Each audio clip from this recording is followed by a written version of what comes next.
A paz do Senhor Jesus, estamos iniciando mais um Instantes Finais, a sua aula de profecia e de escatologia bíblica no seu lar. Eu quero mais uma vez agradecer por sua audiência, a você que acompanha a nossa programação pela TV ou pela internet.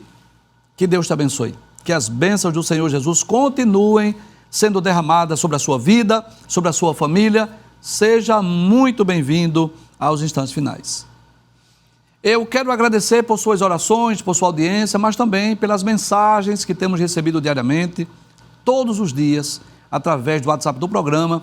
Nós recebemos mensagens diversas, perguntas, elogios, críticas, opiniões, sugestões, e eu quero dizer que a sua opinião é muito importante para nós.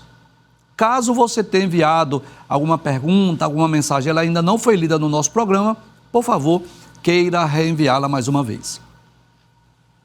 Se você está acompanhando o nosso programa, você sabe que nós estamos estudando sobre a atualidade da mensagem dos profetas maiores. Eu não me canso de dizer, este tema maravilhoso e extraordinário. O que é que estamos fazendo? Nós estamos lendo, estudando as profecias, pode trazer a tela, dos 5 livros denominados de profetas maiores. São 4 profetas, você só vê 4 imagens, correto? Porque Jeremias escreveu 2. São 5 livros, Isaías, Jeremias, Lamentações de Jeremias, Ezequiel e Daniel. E nós estamos lendo o texto e, na medida do possível, sempre que possível, fazendo uma aplicação. Nós lemos o texto, interpretamos dentro do seu contexto, levamos em conta os destinatários originais, levamos em conta o contexto histórico, geográfico, cultural, agora, sempre que possível, fazendo uma aplicação para os nossos dias.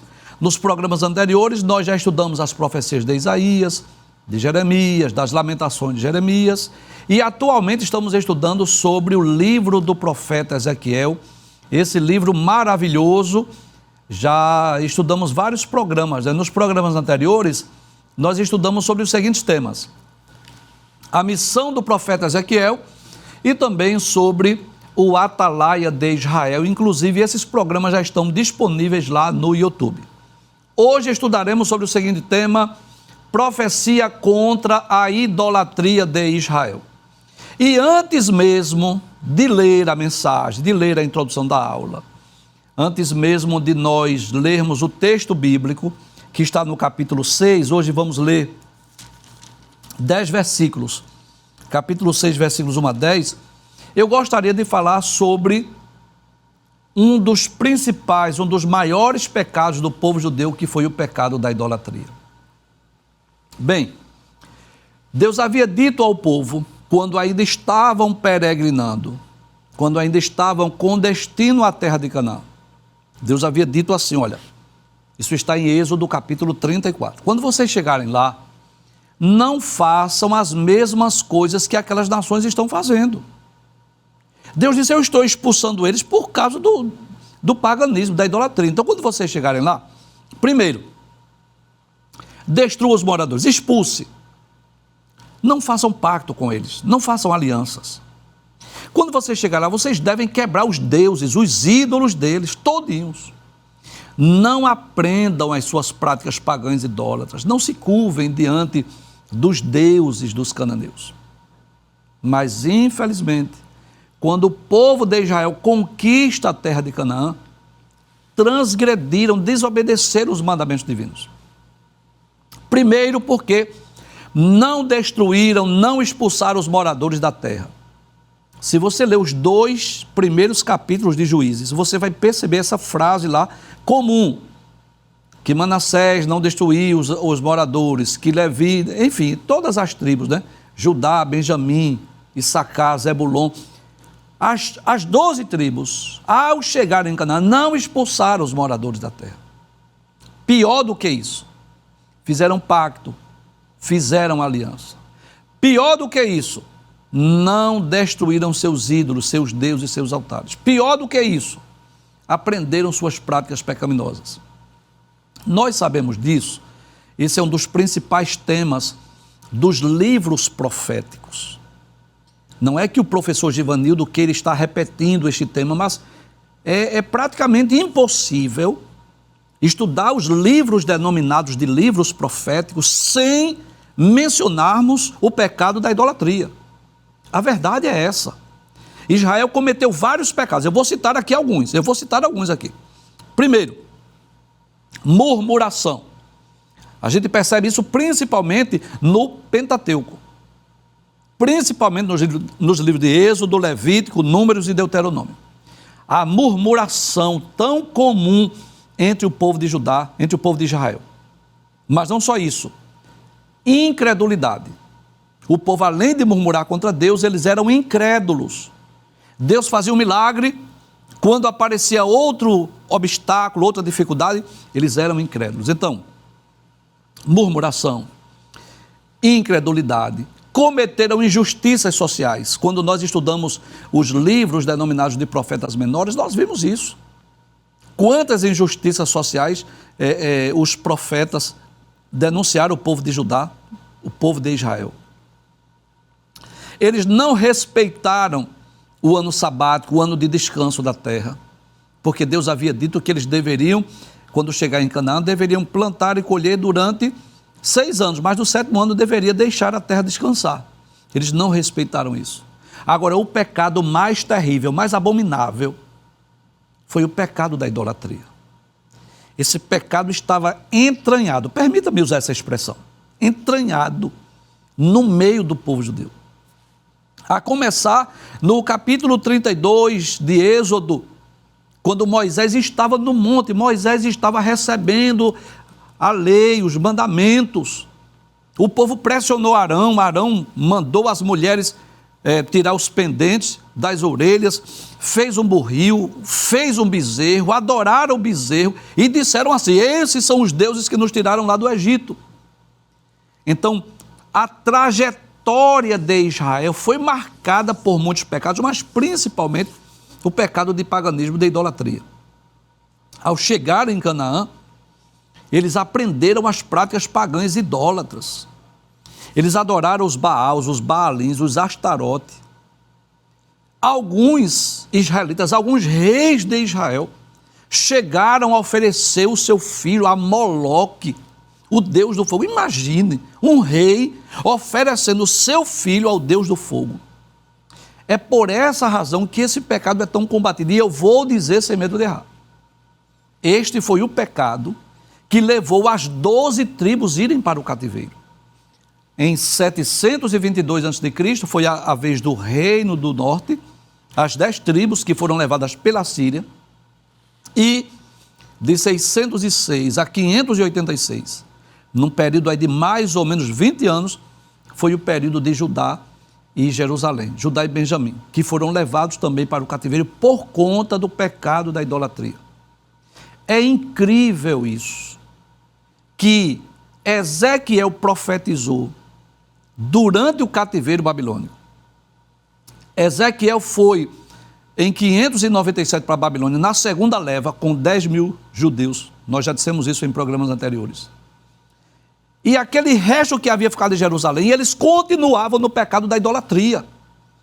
Eles continuavam profanando o templo, o santo templo de Deus, continuavam adorando ídolos e imagens, mesmo depois que Nabucodonosor 2 vezes invadiu Jerusalém e levou o povo judeu para a Babilônia. E mais uma vez, Deus se utiliza agora de Ezequiel para combater o pecado do paganismo, da idolatria, que é algo que Deus abomina.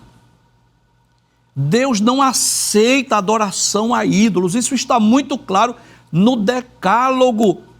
Deus disse: não terás outros deuses diante de mim, não farás para ti imagem de escultura. Inclusive, alguém quer justificar que foi Deus que mandou fazer os 2 querubins que estavam na tampa da Arca da Aliança. A pergunta que eu faço é essa: mas Deus mandou fazer aqueles querubins para serem adorados? Não. Era para adorar os querubins? Não. Como a Arca da Aliança era o símbolo da presença de Deus, aqueles 2 querubins estavam ali para representar a presença de Deus. Outros querem justificar com a serpente de bronze que Deus mandou Moisés fazer. Quando as serpentes começaram a morder os israelitas, picaram os israelitas e muitos morreram por causa do veneno, Deus disse a Moisés: faça uma serpente de metal, coloque numa haste, quem olhar para ela será curado do veneno. Aí quem mandou fazer a serpente? Foi Deus. Agora a pergunta que eu faço, Deus mandou para ser adorada? Não. Então Deus abomina a idolatria. E mais uma vez nós vamos ver nos livros denominados de profetas maiores, de forma mais específica agora, no livro de Ezequiel, Deus condenando esta prática do paganismo, da idolatria. É com pesar, é com tristeza no meu coração que eu digo isso. Com muito respeito às pessoas de outras igrejas, de outras religiões, mas eu vou dizer isso à luz da Bíblia Sagrada, é com pesar no meu coração, que um dos maiores líderes religiosos que existe no mundo, que se auto-intitula como sumo pontífice, como alguém que é infalível, é lamentável que este líder religioso, cuja função não existe na Bíblia, ainda continue ensinando a prática da idolatria. É lamentável dizer isso, que muitas pessoas hoje continuam reverenciando, honrando, adorando, rezando, fazendo preces, se curvando diante de objetos, ídolos feitos por mãos humanas. Mas quando nós lemos a Bíblia, nós vamos perceber claramente que Deus abomina o pecado da idolatria. Vamos à introdução da nossa aula. Nós dizemos assim, que Ezequiel 6 é uma mensagem profética de Deus ao povo de Israel sobre o julgamento que está vindo sobre a terra de Israel por causa de sua desobediência e idolatria. Alguém pode perguntar: professor, mas o povo não já tinha sido castigado?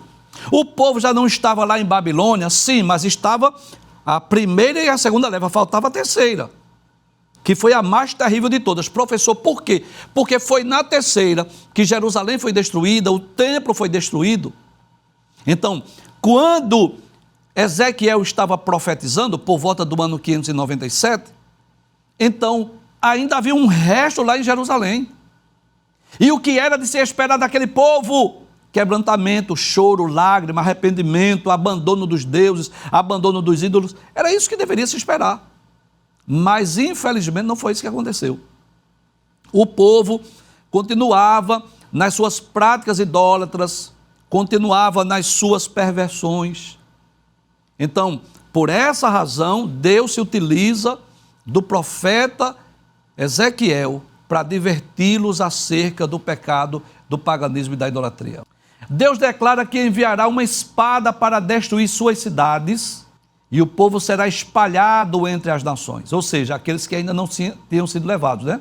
Mas o Senhor Deus também promete poupar um remanescente do povo que retornará a Ele e o servirá de todo o coração. Olha aí a diferença entre aqueles que irão permanecer no pecado da idolatria, mas também um remanescente que reconhecerá o seu erro, o seu pecado, vai voltar-se para Deus e o servirá de todo o coração.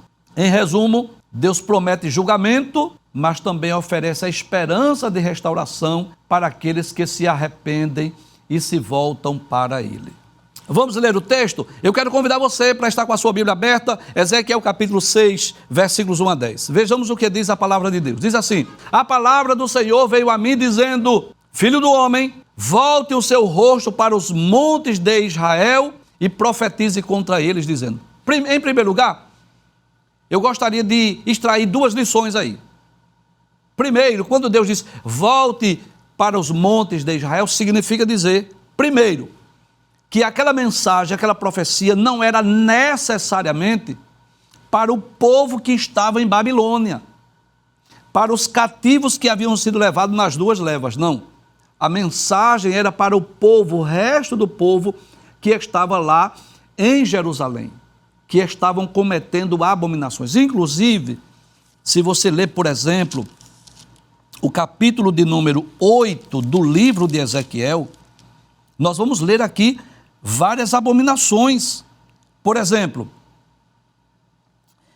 versículo 7, capítulo 8, versículo 7. Ele me levou à entrada do átrio, olheis que havia um buraco na parede, então me disse, filho do homem, escave aquela parede. Escavei a parede, e eis que havia uma porta, e me disse, entre e veja terríveis abominações que eles fazem aqui. Entrei e olhei, e eis que na parede, em todo o redor, estavam gravadas figuras de animais que rastejam, de animais impuros, e de todos os ídolos da casa de Israel. Perceba, o povo continuava nas suas práticas idólatras. Em pé diante deles estavam 70 homens, dos anciãos da casa de Israel, com Jazanias, filho de Safã, no meio deles. Cada um tinha na mão o seu incensário, e subia uma nuvem de incenso.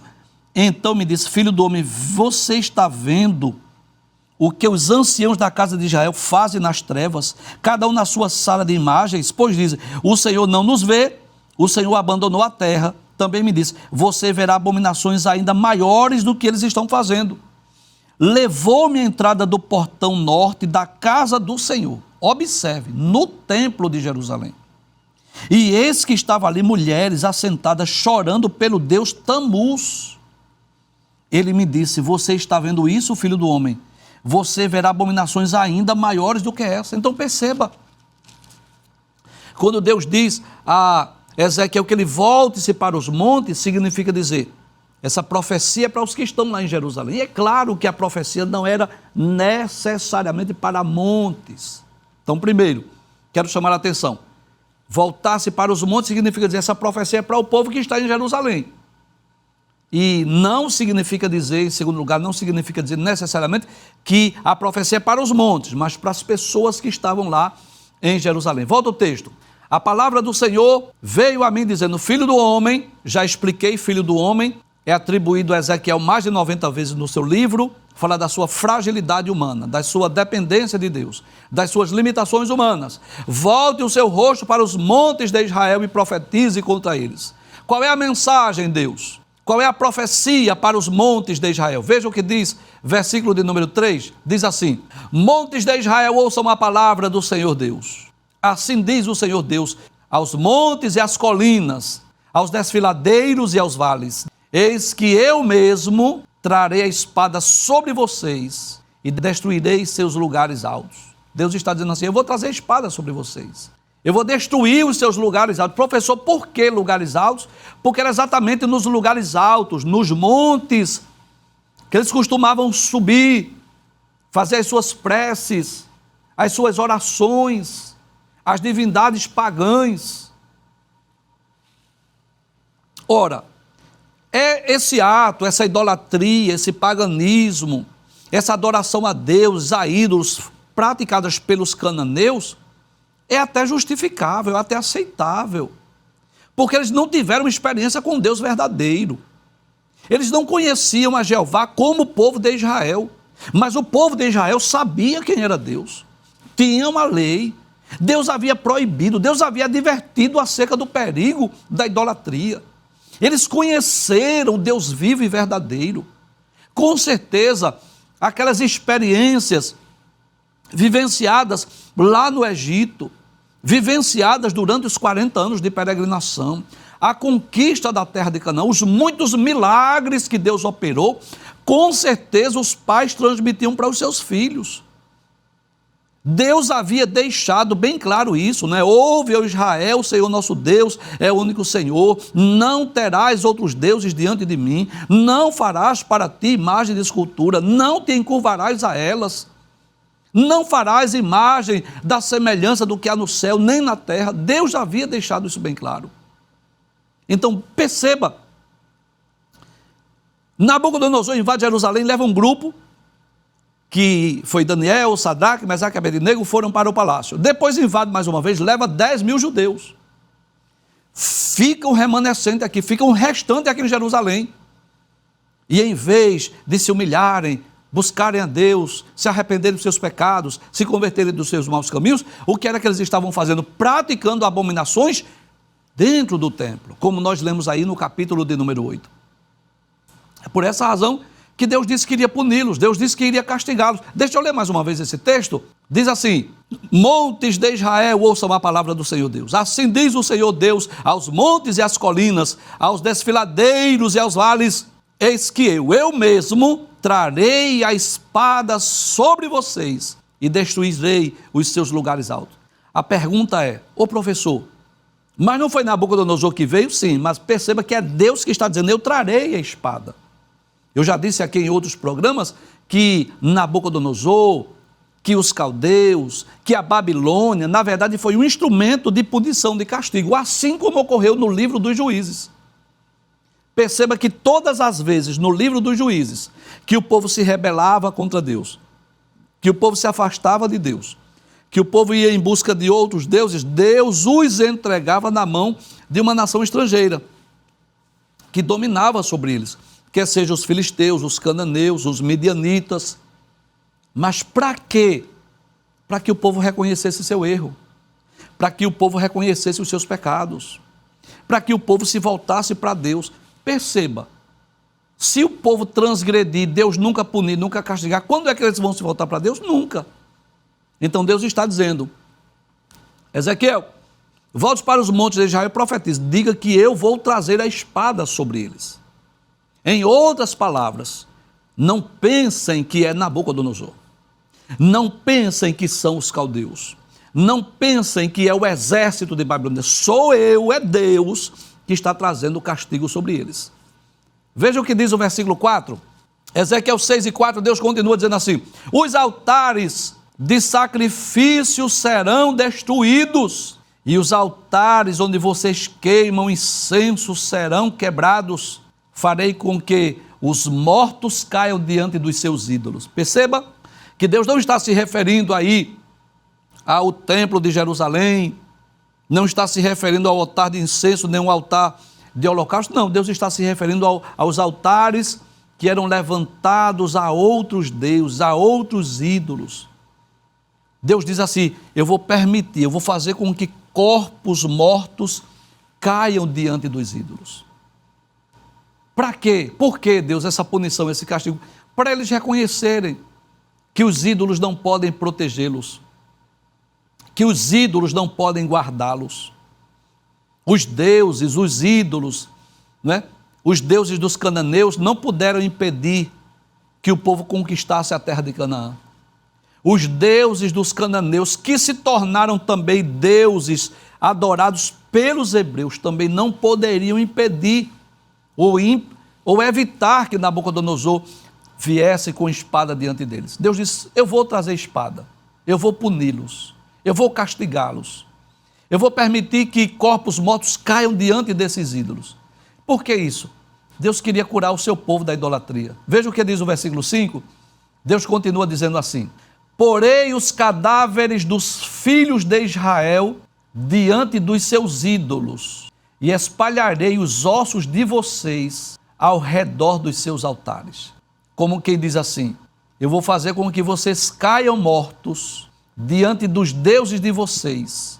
Eu vou fazer com que os ossos de vocês sejam espalhados diante dos seus altares. Para que isso?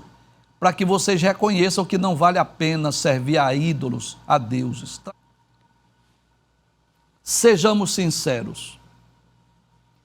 Alguém como o próprio Abraão, que foi chamado do meio da idolatria, alguém que outrora adorava ídolos, e os seus olhos foram abertos e passaram a adorar o Deus verdadeiro, é compreensível. Alguém que tinha um ídolo morto, falso, e conheceu o Deus de Israel, o Deus verdadeiro, tudo bem. Mas o que ocorreu com Israel foi o inverso.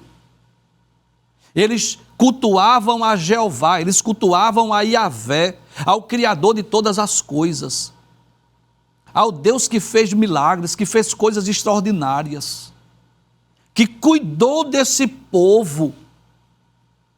Se você ler, por exemplo, o Pentateuco, você vai perceber isso. Quando José foi lá para o Egito, foi levado a princípio como escravo, mas tornou-se governador, primeiro-ministro. Quando ele deu-se a conhecer aos seus irmãos, ele pediu permissão a Faraó para trazer a sua família. Chegaram lá do Egito para habitar em Gósen cerca de 70 ou 75 pessoas. E aquele povo cresceu, se multiplicou, vivenciou um período de prosperidade enquanto José era governador, primeiro-ministro. Depois da morte de José, levantou-se outro faraó que não conhecia José, começou a oprimir, escravizar. Deus permitiu aquela escravidão para que nascesse no coração o desejo de sair do Egito para ir à terra de Canaã. Nos dias de Moisés, Deus com mão forte vai lá para libertar os filhos de Israel. Detalhes, antes de tirá-los lá do Egito, Deus enviou 10 pragas para punir o povo egípcio, para punir o Egito. Detalhes, aquelas 10 pragas que atingiam o Egito não chegavam em Gósen. Os filhos de Israel viram isso. As pragas chegam no Egito, mas não chegam em Gósen. Aí eles saem com mão forte, saem do Egito, saem ricos. Vai passar o Mar Vermelho, Deus abre as águas do Mar Vermelho através de Moisés. O povo passa a pés enxutos. Quando o exército de Faraó vem, Deus fecha as águas, eles morrem. Deus estava mostrando o seu poder. Chega no capítulo 19, Moisés sobe o cume do monte, vai receber as tábuas. Moisés desceu do monte com as tábuas, as pedras da lei, escritas pelo dedo de Deus. Deus dá um tabernáculo. Depois que eles conquistam Canaã, através de Salomão, o templo é construído. Então era um povo que tem experiência com Deus através dos milagres, de coisas extraordinárias. Era um povo que tinha a lei, o decálogo, os mandamentos, os rolos sagrados. Era um povo que tinha um privilégio de ter um templo, um lugar de culto, de adoração a Deus. E o que é que Deus esperava desse povo? Fidelidade, obediência, reverência. Mas, infelizmente, o coração do povo inclinado ao paganismo, à idolatria, fez com que eles aprendessem as práticas pagãs e idólatras. E trocaram o culto a Jeová, o culto a Iavé, o culto monoteísta, ou seja, o único Deus, para um culto aos deuses, às divindades cananeias. O culto que era monoteísta passou a ser politeísta, um culto a vários deuses. E é por essa razão que Deus disse através dos profetas, com exclusividade de Jeremias, que iria puni-los, que iria castigá-los, e mesmo depois que eles estão em Babilônia, mais de 10 mil judeus foram levados para a Babilônia, o restante que fica lá em Jerusalém continua com as suas práticas terríveis, abominações, e Deus diz assim: eu vou destruí-los, eu vou puni-los, eu vou castigá-los, eu vou fazer com que eles caiam mortos na presença dos deuses. Eu vou fazer com que os ossos deles sejam espalhados na presença dos deuses. Como que diz assim? Os ídolos, os deuses adorados por eles, não poderão impedir nem evitar que lhes venham o sofrimento. Versículo de número 6. Deus continua dizendo assim: onde quer que vocês morarem, as cidades serão destruídas e os lugares altos ficarão em ruínas, para que os altares sejam destruídos e arruinados, os seus ídolos sejam quebrados e extintos, os seus altares do incenso sejam eliminados, e as obras que vocês realizaram sejam desfeitas. Sabe o que Deus está querendo dizer? Que Ele é superior aos deuses, aos ídolos. Deus está dizendo: eu vou destruí-los, eu vou arruiná-los, eu vou quebrá-los, eles serão extintos. Deus estava dizendo, em outras palavras, que aqueles deuses, aqueles ídolos eram mortos, como diz o Salmo 115, né? Que tem olhos, mas não veem, que tem mãos, mas não apalpam, nariz tem, mas não cheiram, tem ouvidos, mas não ouvem, tem pés, mas não andam. Mas que coisa maravilhosa. O Deus que diz, observe, o Deus que diz assim: eu vou enviar a espada. O Deus que diz assim: olha, eu vou fazer com que vocês sejam mortos na presença dos ídolos. Eu vou fazer com que os seus ossos sejam espalhados na presença deles. Deus diz: eu vou destruir os altares. Mas Deus faz menção de um remanescente, de alguém que vai ouvir a mensagem, vai crer, vai se arrepender e vai buscar ao Senhor. Passa o texto, por gentileza. Deus diz assim: os mortos cairão no meio de vocês e vocês saberão que eu sou o Senhor. Observe, mas deixarei um resto, porque alguns de vocês escaparão da espada entre as nações quando forem espalhados por outras terras. Eu vou deixar aí. Como que diz assim? Nem todos serão mortos, nem todos serão destruídos. Eu vou deixar um resto. Por quê? Alguns de vocês vão escapar da espada entre as nações. Versículo 9, ele diz assim: aqueles que escaparem se lembrarão de mim entre as nações para onde foram levados em cativeiro. Lembrarão como eu sofri por causa do seu coração infiel, que se afastou de mim, e por causa dos seus olhos, que se prostituíram com os seus ídolos. Eles terão nojo de si mesmos por causa das maldades que fizeram em todas as suas abominações. Deus está dizendo assim: nem todos morrerão, nem todos serão destruídos. Haverá um grupo, haverá um remanescente, que vão reconhecer o seu erro, que vão reconhecer o seu pecado, que irão reconhecer que os ídolos não têm poder algum. E essas pessoas terão nojo de si mesma. E o momento oportuno para fazer essa aplicação. Graças a Deus, os olhos de muitos já foram abertos. Graças a Deus, um remanescente um dia reconheceu que os ídolos, os deuses, o paganismo, a idolatria, além de ser um pecado gravíssimo contra Deus, além de ser uma transgressão à lei de Deus, além de ser algo que Deus detesta, que Deus abomina, os olhos foram abertos, reconheceram o seu pecado e se voltaram para Deus. É isso que Deus quer.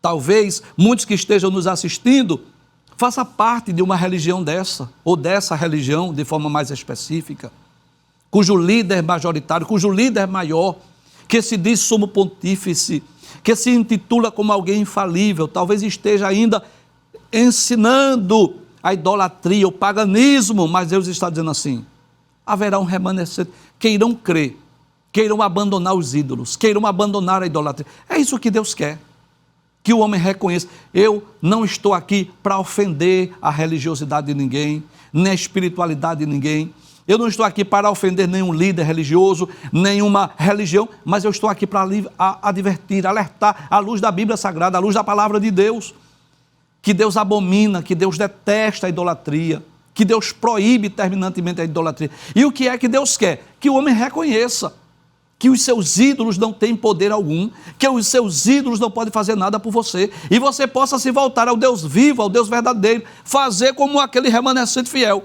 Deus disse assim: eu vou mandar a espada, eu vou fazer com que os seus corpos mortos caiam na presença dos deuses, eu vou fazer com que seus ossos sejam espalhados, mas eu quero dizer algo aqui: haverá um grupo, nem todos vão morrer, haverá um grupo que vão voltar-se para mim, terão nojo das suas ações, voltarão para Deus. Deixa eu ler mais uma vez esse texto, essa profecia maravilhosa daqueles cujos olhos serão abertos, aqueles que escaparem se lembrarão de mim.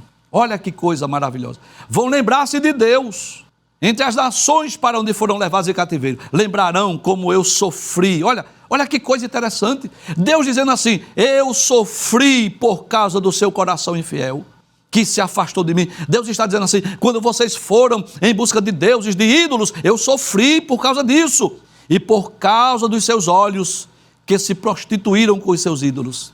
Olha que coisa maravilhosa, Deus está dizendo assim: eles terão nojo de si mesmos, por causa das maldades que fizeram em todas as suas abominações. Então Ezequiel estava profetizando, mas Deus já estava dizendo: haverá um remanescente fiel, que vão se arrepender dos seus maus caminhos, e vão voltar-se para mim. Para concluir, eu quero ler o versículo de número 10. Deus continua dizendo assim: saberão que eu sou o Senhor, e que não foi sem motivo que eu disse que lhes faria este mal. Olha que coisa interessante. Primeiro Deus diz: saberão que eu sou o Senhor. E Senhor aí não é pronome de tratamento. Senhor aí é o soberano, aquele que está acima de tudo e de todos. o El Shaddai, o Todo-Poderoso, o El Elyon, o Deus Altíssimo, o El Olam, o Deus Eterno. Senhor aí tem sentido. Saberão que eu sou o Senhor, o soberano, aquele que reina, que governa, que domina sobre tudo e sobre todos. Volta ao texto mais uma vez. Saberão que eu sou o Senhor e que não foi sem motivo que eu disse que lhes farei este mal.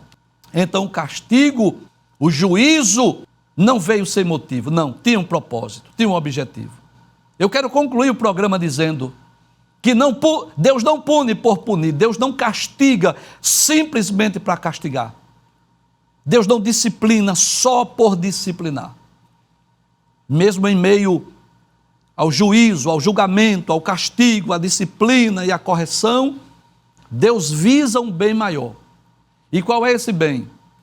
Que o povo reconheça o seu pecado, abandone seus deuses, seus ídolos, suas práticas pecaminosas e possa voltar-se para Ele. Em outras palavras, Deus estava dizendo: muitos serão mortos, muitos cairão na presença dos deuses, seus ossos serão espalhados, mas haverá um grupo, um remanescente, que irão voltar-se para mim, que vão lembrar do quanto eu sofri. E é por causa desse remanescente aí que Deus está prometendo restaurar o seu povo. E que esta seja a atitude daqueles que nos assistem nessa noite. Reconhecer que não vale a pena servir a deuses ou ídolos. Que não deve trocar o Deus verdadeiro por imagens de escultura. E voltar o seu coração a Deus. É isso que Deus deseja de cada um.